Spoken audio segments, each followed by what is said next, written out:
Now, for centuries, Hebrew sages taught that no one should ever be allowed to study the Kabbalah unless they were a good, faithful, Torah-observant Jew, unless they were a male, unless they were mature in their faith over 40. Now, obviously, none of these occultists or sorcerers that we're talking about today fit the criteria.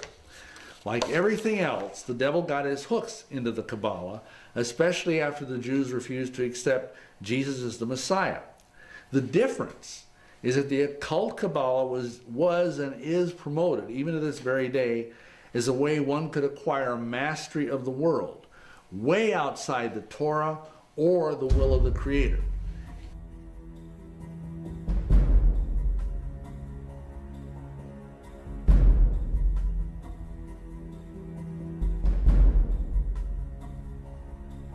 This is the evil occult Kabbalah, and the term for this in Hebrew is the klifot.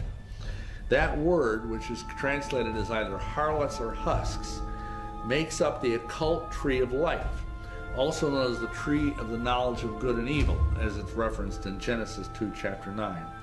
The klifotic tree is a direct blasphemy against the Almighty, against Torah, and against the sovereignty of the Creator.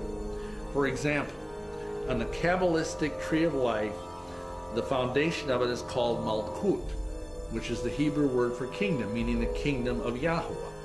This is bringing down the reign of the Almighty to earth, even as the Lord's Prayer said, "Thy kingdom come, thy will be done." But on this occult Klifotic tree, the foundational thing is called Lilith. Lilith is a demon goddess rooted in ancient Sumer and the patroness of abortion and infanticide. Lilith is also known as Thelema. This fact ties Lilith even more tightly into Babylon and gives us a glimpse of the mother of this unholy child of Freemasonry. The Kabbalah is a satanic reinterpretation of the Hebrew Old Testament. The occult Kabbalah is a blend of Zoroastrian demonology, Gnosticism, and black magic. The first key component of this mystery woman was the Klifotic Kabbalah. The other key component, or pillar of power, to this woman comes from the line of thaumaturgy and alchemy that is rooted in the beliefs and practices of Roman Catholicism. With these two currents of power, on the right hand is the patriarchal pillar, the Klifotic Kabbalah, and on the left hand, the matriarchal pillar of Roman Catholicism. Rome is the only church in the world that calls herself Holy Mother Church. In the Masonic Lodge, these two pillars are revealed as Boaz and Jachin. It is said that these columns are placed to support the heavens. The one on the left is called Boaz and indicates Osiris or the sun.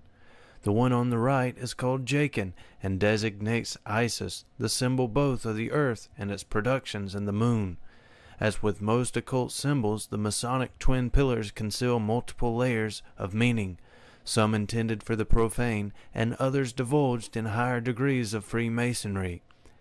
However, it is generally accepted